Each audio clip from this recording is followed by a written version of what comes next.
약점, 육체의 가시가 오히려 축복이더라 라는 제목으로 하나님 말씀을 나누겠습니다. 고린도 교회는 주후 52년경 바울의 두 번째 선교 여행 중에 세워졌습니다. 바울은 고린도에 18개월 이상 머물렀는데요. 오늘날과 그 시대의 교회는 달라서 18개월 정도 머물렀다라는 것은 한 30년 정도 가운데 한 15년 정도 목회했다. 그 정도로 오래 목회했던 것이 고린도 교회였습니다. 바울이 가장 많이 목회한 곳이 에베소 교회인데 3년 넘게 목회했기 때문입니다. 그런데 그가 고린도를 떠나 안디옥으로 간 직후에 고린도 교회는 심각한 문제가 발생합니다. 바울은 세 번째 선교 여행 중 에베소에 있을 때 그 문제가 무엇인지를 알게 되었습니다. 이 지도는 고린도 교회가 지금 그리스 지역에 있는 교회임을 우리에게 보여줍니다. 이 지도는요, 사도 바울의 3차 선교 여행입니다. 사도 바울이 3차 선교 여행 중에 에베소라는 곳에 있을 때 그때서야 비로소 고린도 교회에 심각한 문제가 있다는 것을 알게 되었습니다. 고린도 교회는요, 바울이 말씀드렸듯이 애틋한 마음으로 목양한 교회였으나 그 목양한 교회 교인들이 거짓 사도들의 선동에 넘어가 바울을 비난하기 시작합니다. 바울이 상상하지도 못한 일이 벌어진 것입니다. 바울은 이런 그들을 비난하거나 무섭게 징계하지 않고 진실된 마음으로 다시금 그들을 가르칩니다. 바울의 애틋한 사랑의 마음이 그들에게 점점 더 스며들기 시작합니다. 믿었던 이에게 배신당하는 것은 가슴 아픈 일입니다. 애초에 큰 기대를 하지 않았다면 그러려니 할 수 있겠지만 마음을 준 사람들, 사도 바울이 그토록 오랫동안 마음을 주었던 고린도 교회 교인들이 거짓 사도들에 미혹되어서 자신을 비난한다는 것, 아마 사도 바울에게 큰 상처가 되었을 것입니다. 그러나 상처를 받은 바울은 달랐습니다. 바울은 고린도서 4장 15절 말씀대로 아비 같은 마음으로 이렇게 그들에게 자신을 자랑하기 시작합니다. 오늘 본문입니다. 고린도서 12장 1절부터 10절까지를 여러분과 제가 함께 합독하겠습니다. 무익하나마 내가 부득불 자랑하노니 주의 환상과 계시를 말하리라. 내가 그리스도 안에 있는 한 사람을 아노니 그는 14년 전에 셋째 하늘에 이끌려 간 자라. 그가 몸 안에 있었는지 몸 밖에 있었는지 나는 모르거니와 하나님은 아시느니라. 내가 이런 사람을 아노니 그가 몸 안에 있었는지 몸 밖에 있었는지 나는 모르거니와 하나님은 아시느니라. 그가 낙원으로 이끌려 가서 말로 표현할 수 없는 말을 들었으니 사람이 가히 이르지 못할 말이로다. 내가 이런 사람을 위하여 자랑하겠으나 나를 위해서는 약한 것들 외에 자랑하지 아니하리라. 내가 만일 자랑하고자 하여도 어리석은 자가 되지 아니할 것은 내가 참말을 함이라. 그러나 누가 나를 보는 바와 내게 듣는 바에 지나치게 생각할까 두려워하여 그만두노라. 여러 계시를 받은 것이 지극히 크므로 너무 자만하지 않게 하시려고 내 육체의 가시 곧 사탄의 사자를 주셨으니 이는 나를 쳐서 너무 자만하지 않게 하려 하심이라. 이것이 내게서 떠나가게 하기 위하여 내가 3번 죽게 간구하였더니 나에게 이르시기를 내 은혜가 네게 족하도다. 이는 내 능력이 약한 데서 온전하여 짐이라 하신지라. 그러므로 도리어 크게 기뻐함으로 나의 여러 약한 것들에 대하여 자랑하리니 이는 그리스도의 능력이 내게 머물게 하려 함이라. 그러므로 내가 그리스도를 위하여 약한 것들과 능욕과 궁핍과 박해와 곤고를 기뻐하노니 이는 내가 약한 그때에 강함이라. 아멘. 12장을 이해하기 위해서는 앞장인 11장의 내용이 어떤 내용인지를 잘 알아야만 합니다. 11장의 내용입니다. 나는 여러분을 순결한 처녀로 한 남편인 그리스도께 드리려고 중매장이가 되어서 중매를 하였는데 여러분이 거짓 복음을 전파하고 있는 거짓 사도들을 용납하고 있어 나는 여러분이 그리스도에 대한 진실함과 깨끗함에서 떠나 타락하고 부패할까 매우 두렵습니다. 사탄도 자신을 빛의 천사로 가장하는데 그들 거짓 사도들은 자신을 그리스도의 사도로 가장하는 사단의 자녀들입니다. 그들과 비교하여 나 바울에 대해서 말한다면 내가 비록 말에는 능치 못하나 지식에는 그렇지 않고 여러분을 섬기기 위하여 스스로를 낮추며 값없이 내가 직접 집을 지으면서 노동을 하면서 힘겹게 복음을 지금 전하고 있습니다. 여러분에 대한 나의 사랑을 하나님은 알고 계십니다. 그런데 나는 여러분이 그런 어리석은 사람들을 잘도 용납하고 있다는 것을 이해할 수가 없습니다. 이해가 되지 않습니다. 나는 유대인이며 그리스도의 일꾼 그 이상인데 사역을 하면서 온갖 고생을 하며 죽을 고비도 여러 번 넘겼더랬습니다. 또한 이것과는 별개로 나는 날마다 모든 교회들을 위해 염려하고 기도하고 있습니다.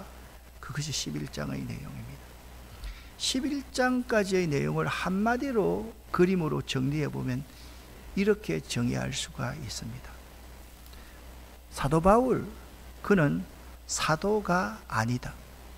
이 말은 무슨 말인가 하면 사도 바울은요 12제자에 속하지 않았기 때문에 사도가 아니라는 겁니다. 그 말은 무슨 말인가 하면 사도 바울의 말은 전부 다 거짓말이다, 신뢰할 수 없다, 그런 말을 지금 하고 있는 것입니다. 그때 사도 바울이 자기가 경험한 놀라운 체험을 이야기하기 시작합니다. 사도 바울은 가능한 한 자랑을 하지 않는 것이 좋다고 생각했습니다. 그런데 거짓 사도의 미혹을 받아 자신을 비난하고 교회의 질서를 어지럽히는 일을 막기 위해서 어쩔 수 없이 내가 자랑할 수밖에 없습니다 라는 점을 밝힙니다. 사도 바울이 14년 전에 체험한 체험은 이런 것이었습니다. 한마디로 나는 14년 전에 천국에 갔다 왔습니다, 그 말을 하는 겁니다. 사도 바울은 자신이 14년 전에 하나님이 함께 계시는 아름다운 곳으로 이끌려간 사실을 말하고 있는데 자신의 몸과 영혼이 함께 그곳으로 갔는지 아니면 몸은 지상에 있고 영혼만 그곳에 갔는지 알 수 없을 정도의 황홀한 경험을 하였다라고 말하고 있습니다. 사도 바울이 자신이 경험한 셋째 하늘이 있는 낙원은 그야말로 나의 지식으로 표현할 수 없는 곳이었고 말해서도 안 되는 신비한 말씀이 있는 곳이었다라고 사도 바울은 말하고 있습니다. 그러나 바울은 사람들이 자신을 너무 지나치게 대단하다고 평가할까봐 이 자랑, 그 자랑은 자신이 삼청천에 다녀온 그 자랑은 이쯤에서 그만두겠다라고 말을 합니다. 그리고 계속해서 사도 바울이 이렇게 말합니다. 내가 받은 계시들, 감추어진 하나님의 비밀들이 너무 지극히 크기 때문에 하나님은 내가 교만해지지 않게 하기 위하여 내 육체에 가시를 주셨다라고 말씀하고 있습니다. 육체의 가시는 성경학자들은 간질병일 거다. 그리고 어떤 사람들은 바울은 눈이 거의 보이지 않는 안질에 걸렸다. 그것이 중요한 것이 아닙니다. 자기 자신이 제어하지 못하는 육체의 가시를 하나님께서 바울에게 주셨다라고 말하고 있습니다. 그런데 바울은 이 육체의 가시를 고쳐달라고 3번씩이나 간구하였다. 이 3번은 딱 3번 간구했다는 말이 아닙니다.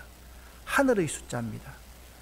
자기의 인생을 걸고 하나님 이것 좀 고쳐주십시오 라고 매달려서 기도하고 또 기도하였는데 주의 음성이 그에게 들리기 시작했습니다.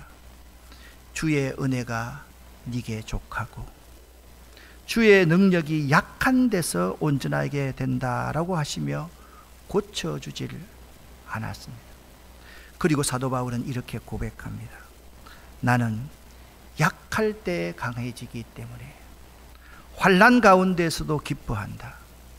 그리스도의 능력이 내게 머물게 하기 위하여 나는 이러한 나의 약한 것들에 대하여 자랑하고 싶다. 좀 더 세밀하게 오늘 본문을 이해하기 위해서 딱 2부분만 여러분에게 주석을 해드리도록 하겠습니다. 여기 내 능력이 약한 데서 온전하여짐이라. 자신에게 만약 인간적인 약점, 육체의 가시가 없었다면 그의 사역이 자신의 능력으로 잘 되어가고 있다라고 생각했을 것이고, 다른 사람들이 삼청천을 경험한 그를 신처럼 떠받들었을 것이다 라는 말입니다. 저도 1998년 지금 우리 병원 그 있는 건물 지하에서 개척을 시작했습니다. 아무도 없이 우리 가정만 개척을 시작했는데 2년이 되니까 작년이 70명이 모였습니다. 독도 같은 그곳에서 70명이 모인다는 것은 결코 쉽지 않은 것이었습니다. 그곳에서 사우동 김포보건소 대각선에 있는 210평의 7층 건물을 사서 갔습니다. 교회가 너무 잘 됐습니다. 교인들이 400명 정도까지 모이는 거예요. 나는 내가 설교를 잘하는 줄 알았습니다. 내가 똑똑한 줄 알았습니다. 내가 목회를 참 지혜롭게 잘하는 줄 알았습니다. 그런데 전혀 그렇지 않습니다. 그렇게 쌓아놨던 목회가 무너지는데 단 며칠밖에 걸리지 않더라고요. 그렇습니다. 그때 저는 참 힘들었더랬습니다. 3년 동안 대인기피증을 앓을 정도로, 우울증을 앓을 정도로 저에게 제 인생에서 그 기간이 엄청난 어려움이었습니다. 자신에게 인간적인 약점이 없었다면 그의 사역이 자신의 능력으로 잘 되어가고 있다고 생각했을 것이고, 다른 사람들이 천국을 경험한 그를 신처럼 떠받들었을 것이다. 그러나 그가 육체의 가시, 약점을 지님으로써 자신에게서 나타나는 능력이 오직 하나님에게로부터 비롯되었음을 자각하게 되어서 겸손하게 되었다라고 말하고 있습니다. 그리고 이렇게 말합니다. 그리스도의 능력이 내게 머물게 한다라고 말합니다. 여기 머물게라는 헬라어는 장막에 확고히 머무는 것을 뜻하는데, 나의 약한 부분이 많으면 많을수록 그리스도의 능력은 확고하고 변함없이 머무를 수 있다. 그러므로 그는 절거히 약한 상태에서 머무를 수 있고 자기의 약함을 도리어 기뻐할 수 있었던 것입니다.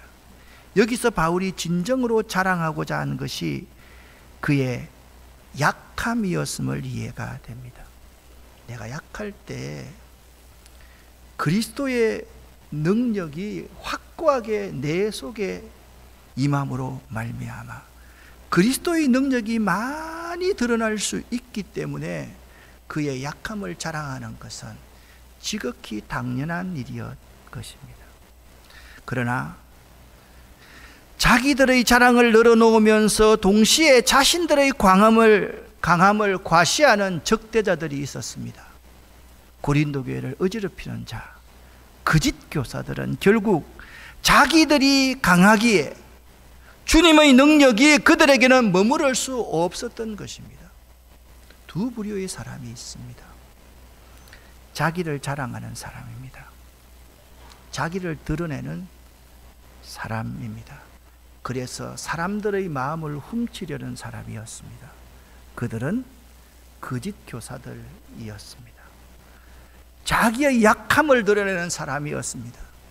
자기가 천국에 다녀온 것도 덕 때문에 멈춰버린 사람이 여기 있습니다. 자기의 육체의 가시를 그들에게 그대로 보여주면서 자기를 통해서 주님을 자랑하는 사람이 있었습니다. 사도 바울이었습니다. 사랑하는 성도 여러분, 2024년을 살면서 여러분 자신은 어떤 사람이라고 생각하십니까? 약한 것이 많은 사람입니까? 약점, 육체의 가시가 많은 사람입니까? 아니면 자신을 계속적으로 드러내려는 사람입니까? 사람들의 마음을 훔치려는 사람입니까? 바울이 자랑하려는 것은 바로 이것이었습니다. 간절한 마음으로 기도를 해서 응답받았다거나 기도의 능력으로 병이 나았다는 것이 아니라 자신의 연약한 육체의 가시로 말미암아 나타내게 된 하나님의 능력을 자랑하려 하였습니다. 할렐루야. 바울은 자신의 어떤 능력이나 그 무언가가 아닌, 자신은 연약하고 부족하지만 자신 배후에서 일하시는 하나님의 놀라운 역사심을 자랑하고 싶었던 것입니다. 바울은요, 진리를 바로 아는 사람이었습니다. 바울은 위대한 영광의 순간은 분명히 있음을 알았던 사람입니다. 그러나 아직은 그때가 아니었습니다. 영광스러운 순간은 그의 삶 전체에 걸쳐 자기가 다 넓어진 이후에 마침내 주님 앞에 서게 되는 그 순간 이루어질 것을 사도 바울은 알았습니다. 그때까지 그는 깎여지고 다듬어지며 인내해야 할 것입니다. 아마도 사도 바울이 그 고린도 교인들이 끝까지 자기를 잘 믿고 따랐다고 한다면, 자기를 배신하여서 자기를 욕하지 않았다고 한다면 바울은 더 교만했을지 모릅니다. 그들이 자신을 욕할 줄 꿈에도 몰랐습니다. 그들이 배신할 줄 꿈에도 몰랐습니다. 그 순간순간 그는 깎여지고 다듬어지며 소망의 인내를 가지고 목양할 수 있었던 것입니다. 이 책은 생텍쥐페리의 어린 왕자라는 책입니다. 이 어린 왕자, 갑작스런 비행기의 엔진 고장으로 사막에 불시착한 비행기 조종사는 살기 위해서 엔진 수리에 여념이 없습니다. 그때 아주 작은 별나라에서 어린 양을 구하러 온 어린 왕자는 조종사에게 이런 질문을 합니다. 어린 양들이 가시가 돋친 꽃들도 먹을까요? 조종사는 비행기 수리에 바빠 근성으로 대답합니다. 아마도 양은 닥치는 대로 먹을 거야. 어린 왕자는 좀 더 진지하게 조종사에게 묻습니다. 날카롭게 지르는 가시가 있는데도 그 꽃을 먹을까요? 그러면서 어린 왕자는 조종사에게 하나의 진지한 질문을 합니다. 조종사는 여전히 비행기 수리에 바빠 근성으로 대답합니다. 그냥 생긴 것일 거야. 가시는 아무데도 쓸모없는 거야 라고 성의 없이 대답을 하였습니다. 그런데 그처럼 아름다운 꽃을 피우는 나무에 가시는 왜 생겼을까요? 가시는 왜 필요할까요? 가시는 어디에 쓸모가 있는 것일까요? 그 성의 없는 조종사의 대답을 듣고 있던 어린 왕자는 깨닫게 됩니다. 아니에요. 꽃들은 너무나 약하고 연하기 때문에 자신을 보호하려고 가시가 돋아난 거예요.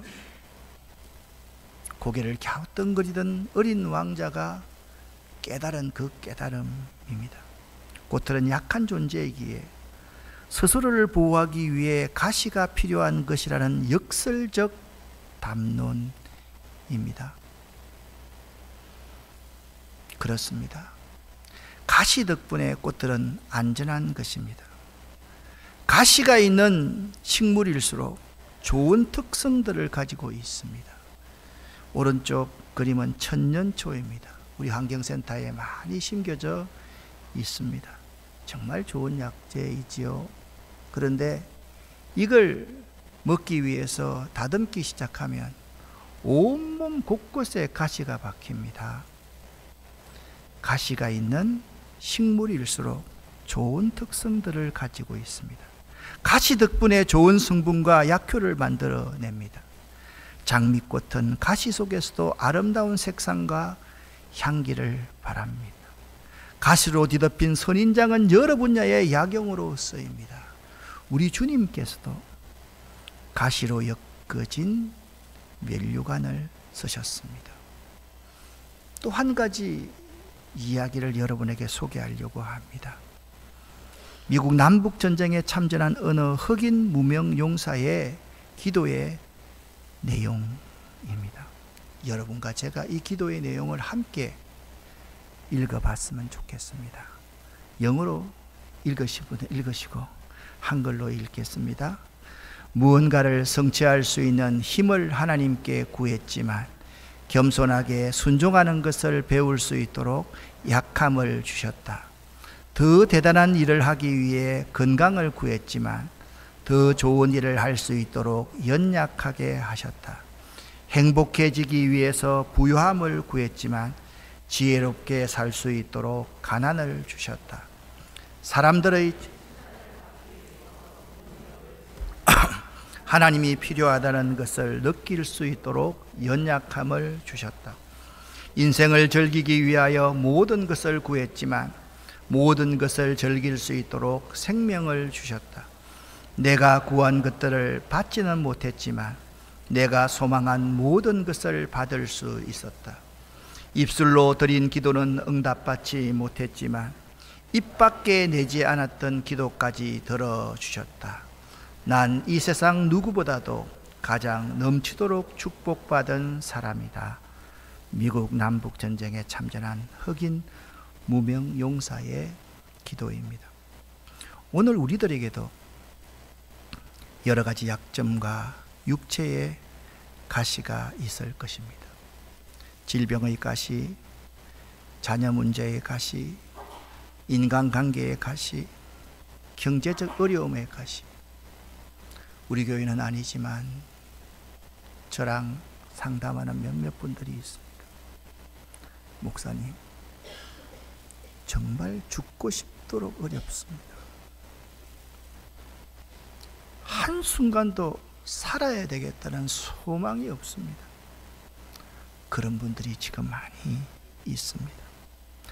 가족 중에 신앙생활을 하지 않는 영적인 가시들도 있을 수 있습니다. 사랑하는 성도 여러분, 여러분은 어떤 가시의 고통으로 신음하고 계십니까? 최근에 어떤 종류의 가시가 여러분을 힘들게 하고 있습니까? 때로는 어떤 사람들은 부부관계가 좋지 않아서 겉으로는 참 인고 부부 같은데 너무 좋지 않습니다. 날마다 이혼하고 싶답니다. 그런 분이 울면서 전화가 옵니다. 부부관계의 가시로 아파하고 계신 분이 여기 있습니까? 인생의 어두운 밤을 맞이하여 남들이 모르는 고통 중에 계시는 분이 혹시나 여기 있지 않습니까?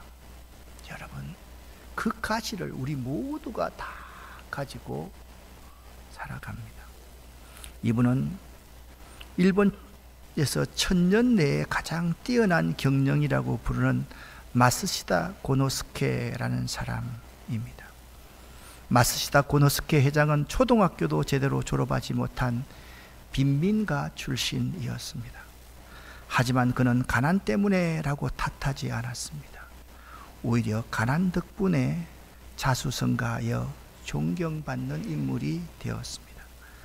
그는 배우지 못했기 때문에라고 자기 자신의 운명을 탓하지 않았습니다. 오히려 배우지 못한 덕분에 평생 남들보다 한자라도 더 배우려고 학습에 온 열정을 쏟았습니다. 거기에다 마스시다 고노스케는 몸도 약했습니다. 하지만 그는 몸이 약하기 때문에 라고 핑계대지 않았습니다. 오히려 몸이 약했던 덕분에 더 조심하고 삼가하면서 건강을 챙겨 95세가 넘도록 장수할 수 있었습니다. 그는요, 가난, 무학, 연약함이라는 가시 덕분에 열정 인생을 산 사람입니다. 때론 가시가 우리를 아프게도 하지만 우리를 더욱 안전하고 유익되게 해줄 수도 있습니다. 그래서 성경은 가시 때문에 라기보다 가시 덕분에 라는 긍정신앙을 우리에게 가르쳐주고 있습니다. 그러므로 우리는 오늘 힘든 이 현실을 무엇 때문에 라며 부정적으로 해석하고 받아들여서는 안 됩니다. 우리는 무엇 덕분에 라고 말하는 긍정의 믿음으로 살아가야만 합니다. 부정적인 사람일수록 무엇 때문에라고 핑계합니다. 그렇지만 신앙인이라면 긍정적인 사람이 되어야 합니다. 그는 덕분에라는 신앙적 역설로 자신의 운명을 예수로 말미암아 바꿀 수 있는 사람입니다. 사랑하는 성도 여러분, 저는 여러분과 제가 오늘 이 순간부터 이 역설적 믿음으로 살아갈 수 있었으면 참 좋겠습니다. 그 역설적 믿음이 우리에게 무엇입니까? 사도 바울처럼요, 무익한 줄 알면서도 부득불 자신을 자랑할 수만 있다면, 자신을 자랑하는 것이 덕이 되지 않는다면 그 자랑마저 멈출 수 있고, 자신의 그 삼청청 체험도 멈출 수 있는 은혜가 있으면 그는 정말 그 육체의 가시가 은혜가 되는 사람인 것입니다. 두 번째, 자신의 약점과 육체의 가시 때문에 겸손해질 수 있다면 그것은 은혜요, 축복입니다. 하나님께서 계시와 함께 주신 것이 사도 바울에게는 가시였습니다. 계시는 감추어진 진리가 드러나는 것이 계시인데 이것과 함께 바울에게 가시를 주셨습니다. 그 계시 때문에 교만하지 않도록 하나님은 가시도 사도 바울에게 주신 것입니다. 지금 사도 바울은 자신의 사도됨의 증거가 육체의 가시에 있다고 말하려 하고 있습니다. 가장 위험한 사람이 어떤 사람인지 아십니까? 실패를 모르고 결핍을 모르는 사람이 가장 위대한 사람입니다. 현재 우리는 그러한 한 사람 때문에 온 나라 백성이 힘들어하고 있습니다. 가장 불쌍한 사람은 자기밖에 모르는 이기적인 사람, 개인적인 성향의 사람입니다. 우리들 가운데 결핍을 모르는 사람이 참으로 많습니다. 그런 사람은 주의 종의 말씀에 순종하여 선교적으로 아울리치를 경험할 수 있었으면 참 좋겠습니다. 어린이교회, 청소년교회, 청년교회에 아울리치를 올해는 한번 실시하려고 계획하고 있습니다. 아울리치란 나가서 영향력을 미치게 한다라는 의미입니다. 우리보다 못 사는 나라, 중앙아시아 키르기스탄은 못 살지만 돈이 너무 많이 들기 때문에 동남아시아에서 우리보다 참 못 사는 나라에 우리 아이들을 조직해서 거기 가서 그들의 영향을 통해서 나를 변화시켜보고 나의 영향력으로 그들을 변화시켜보고 하나님의 사랑을 받아들일 수 있는 그런 프로그램을 올해는 꼭 하고 싶습니다. 세 번째, 자신의 약함과 육체의 가시 때문에 기도할 수 있다면 그것은 은혜요, 축복입니다. 사도 바울은 인생의 가시 때문에 3번씩이나 작정하고 기도를 드립니다. 필사의 기도를 하였습니다. 그는 성령의 권능이 충만한 사람이었습니다. 수많은 병자를 안수하여 고쳐주었던 사람입니다. 그가 손을 내밀기만 하면 불치병도 고침받는 기적이 비일비재했던 사람이었습니다. 그런데 정작 자신은 너무나 심각한 질병에 시달렸습니다. 육체의 가시라고 표현했을까요? 참기 어려운 고통을 받았습니다. 이런 인생의 가시 덕분에 그는 하나님 앞에 더욱더 엎드려서 1분 1초도 설 수 없었고 엎드려서 하나님 앞에 기도하는 인생을 살았던 것입니다. 기도할 수 있다면 그 가시도 은혜가 될 수 있습니다. 4번째입니다. 자신의 약점과 육체의 가시 때문에 하나님의 능력을 체험할 수 있다면 은혜입니다. 여러분, 참 힘드십니까? 참 어려우십니까? 정말 죽고 싶을 정도로 힘드십니까? 그런 분들이 여기에 많이 있습니다. 1부 때도 있고 2부 때도 있습니다. 나는 그 사람들을 너무나도 잘 알고 있습니다. 대신 아파줄 수만 있다면, 내가 무한정에 줄 수만 있다면 얼마나 좋을까? 내 간이라도 떼어줄 수 있으면 얼마나 좋을까? 내가 대신 아파줄 수 있으면 얼마나 좋을까? 그런 생각을 할 때가 한두 번이 아닙니다. 그런 사람들이 그 가치 때문에, 약점 때문에 하나님의 능력을 체험할 수 있다면 그것은 은혜요 축복임을 믿으시기를 예수 이름으로 간절히 축원합니다. 독일의 장인 마틴 술레스케의 저서 가뭄비 나무의 노래입니다. 이 책인데요, 언젠가 제가 선물을 받아서 참 감명 깊게 읽었던 책입니다. 바이올린을 제작하는 장인들은 척박한 고산지대에서 자라는 가뭄비 나무를 최상의 목재로 칩니다. 가뭄비 나무는 식물이 자라기 어려운 환경에서도 나뭇잎을 활짝 펼치면서 광합성 작용을 합니다. 이 저자는 이렇게 말합니다.